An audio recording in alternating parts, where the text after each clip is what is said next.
Hello అందరికీ DSS food వ్లాగ్స్కి welcome అండి. ఈరోజు నేను చేస్తున్న రెసిపీ వచ్చి ఆనపకాయ పాలు అండి. ఆనపకాయ ఇలా తురుముకుంటానండి నేను. కావలసిన జీలకర్ర, సాయమినపప్పు, ఆవాలు, ఎండుమిర్చి అండి. ఆయిల్ వేస్తాను. ఓకేనా అండి. పిల్లలకి ఇలా చేస్తే నచ్చుతుందండి. నా స్టైల్లో ఆనపకాయ పాలు చూపిస్తాను చూడండి.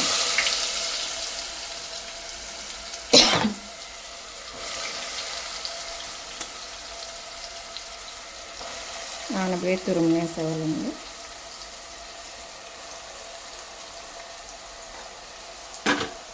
చూడండి వేస్తాను కదా. ఆనపకాయ తురుము, చిటికెడంత పసుపు,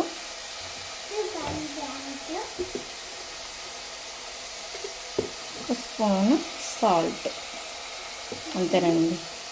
ఇది బాగా దగ్గరికి అయ్యాక పాలు పోసుకోవాలి. పాలు పోసి చూపిస్తాను మీకు. ఉంటాను, బాయ్. ఇలా ఉండి అయిపోయింది. ఇదిగోండి ఆనపకాయ పాలు కర్రీ. పాలు ఎక్కువ వేసి చేస్తానండి. ఇలా ఉంటే పిల్లలు బాగా తింటారు. ఆనపకాయ పాలు కూర, వైట్ రైస్. మా ఛానల్ కనుక మీకు నచ్చినట్టయితే సబ్స్క్రైబ్ చేయండి, లైక్ చేయండి, షేర్ చేయండి.